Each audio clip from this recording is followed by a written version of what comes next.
Is is it on? Yes. Oh, sweet. Okay.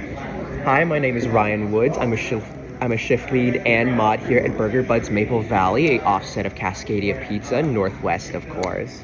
And I'm here today with Elsa to do a small interview regarding about leadership and its abilities. Not abilities, but what it's like to be in a position of leadership. Um, I've had a very faint sort of history with leadership, as I used to work at the Taco Time Northwest here in the Maple Valley location as well, so it's just a stone's throw from a stone's throw for me. And had a little bit of time in the spotlight there. During the summers and winters, I take 7 week expeditions into the Forest Service to do conservation work for an ever-growing career, and I might be going to school for forestry soon to get a degree in that. But particularly in, say, the fall or spring, I like to work here as a small sort of income to help boost my own goals and provide a bit of funding on the side. And I was wondering today if Elsa had any questions for me. Perfect. Well, let me start off by saying thank you, Mr. Woods, for taking this time to do this interview with me. Let's just jump straight into it. You said you had a little past, a little spotlight with your old job, and now you're here at Burger Buzz as a manager. What's that like? How is it in the truck? How is it in the truck? In the truck, it's a very cramped, very sort of hectic environment. We're all sort of cramped in together like sardines. It's sort of hot, especially during the summers. Oh my. But learning how to deal with that and sort of micromanage is a skill on its own. And it's sort of a day-to-day skill as well. As the thing about being in a position of leadership is having the sense of responsibility for not only yourself, but for your crew as well. And some of those have sort of led out. So it's being in a leadership position, has both affected me both mentally and emotionally in a way, in both responsibility for not only my truck, but in outside capabilities as well, in a sense. Not to mention, it makes you feel wittier. It makes you feel smarter, because whatever skills that you learn about leadership, about responsibility, you can always carry out into your own personal life outside of work. But also for me, it's both a sense of self-preservation, as long as everything's fine, it's not going to come back to me, especially in regards to, say, quality. So for me, it's personally both the act of micromanaging and a little bit of survival as well. Perfect. You're a manager. What do you think kind of sets you apart? And with the struggles, what can you overcome that makes you the better manager for your truck and your people in the truck? Probably the biggest struggle and probably the biggest not slippery slope, learning curve. The biggest learning curve, at least for me, was adapting to both the constantly ever adapting environment and as well as the onslaught of new faces and new personalities that constantly enter and sometimes unfortunately exit the truck. And learning what are their strengths, what capabilities do they have, their potential, what can we foster and what can we teach. And here at Burger Buds, we always strive for greatness, in a sense, for both ourselves and those who look up to us, in a sense. And learning to foster that is a skill on its own. And sorry, I'm getting a little trawled off. What was the original question again? I was kind of wondering, what was your biggest struggle and how you kind of overcame that to help your truck progress? I would have to say micromanaging and being able to micromanage efficiently.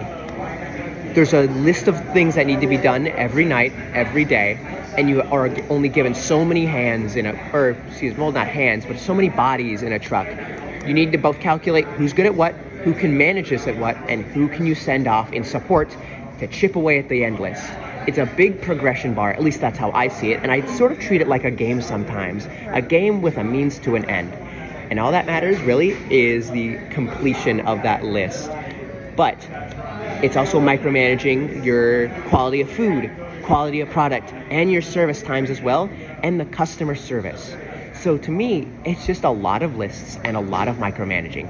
But I tell you, when it comes together very nicely, it's a very, very satisfactory reward at the end of the night when you know you've done a good job and you've given out a good product to good people. Absolutely. That sounds great. It sounds very stressful, though. I couldn't imagine having to be put in that role. How do you typically deal with all the stress that might come with the job? Stress. It is, like I had mentioned, it is a very cramped, a very hot, a very sort of hectic environment. And learning to sort of adapt to that is a skill on its own. As the saying goes, if you can't handle the heat, stay out of the kitchen. But that's not really a choice we have. So learning how to break down and take time for yourself, to give yourself grace, is a skill that comes naturally, if not learned in a sense. Personally, how I deal with stress, sometimes, if there's no shame, I don't want to say, how would I say this? I've done it too, and if there's no shame in it, if you need to step out to get a quick breather, if you're overstimulated, there's nothing wrong with that. But personally, besides stepping out, for me, I like to make little to-do lists and sort of break it down bit by bit, like another big progress bar, and try to work towards what needs to be prioritized, what can be done this time, what can be done that time, what's more important, what's less important. Of course, the customer always comes first. And from here, you can sort of break down things and attack them and prioritize your strengths on these smaller things instead of tackling one big thing. At least that's how it works for me. Great. I love the, idea of stepping out the truck when things get hard. We kind of learned that throughout school as well. I see a big future for this company and you as a manager role, but do you have any plans outside of this for your future besides, the forest? Personally, franchising, having a separate income, but still your own stake in a company is a very attractive offer to me and many of the other managers here. But for me personally, do I see this as a lifetime goal? No, not necessarily, as I will always follow my dreams and always follow my passions, as I always have been the more sort of sentimental individual. However, having a home base, a nice foundation that I can always rely on for good friends, food, and more importantly, a stable income, at least for when the time calls, is always a solid brick in a good foundation to any sort of career progress, having a good backup plan to fall behind, should not everything work out, especially in this economy. But in time, I do look forward to taking more of my seasonal expeditions and getting my time out in the woods. As always, the wild must run free, and someone has to manage it, even if it has to be me, of course. Forestry as well is always also been really a passion of mine that I want to look forward to. But if they always need a manager to look after stuff, or they need someone to close, whether it be off or on the clock, I'm not opposed to either. Perfect. I love your passion and your drive. If somebody, had to step into your role, like they're new, they know nothing, what would you kind of recommend? Since you're just such a big role, there has to be some kind of advice to give someone. To give yourself grace and to take things one step at a time. And most importantly, to give it time. Of course, as more time goes on, you start to learn instantly what needs to be done, what needs to be prioritized, what can you do for this, what can you set yourself up, what steps can you take to help set yourself up for success in both the following days, and most importantly, for tomorrow.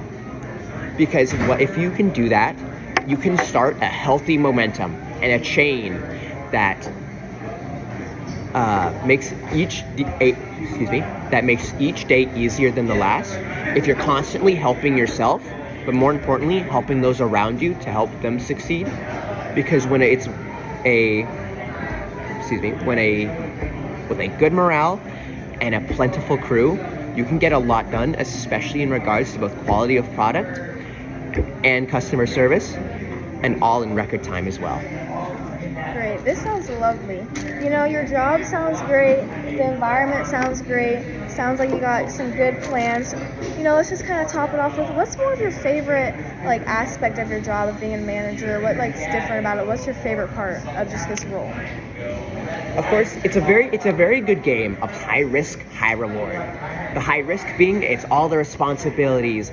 The higher ups, the bosses, aren't necessarily breathing down your neck, but you are the face of the company and you are their watchful eyes. They trust you to hold this mantle of responsibility, to be the candle that both proves the way for Burger Buds, both as a brand and as a standard in people's homes.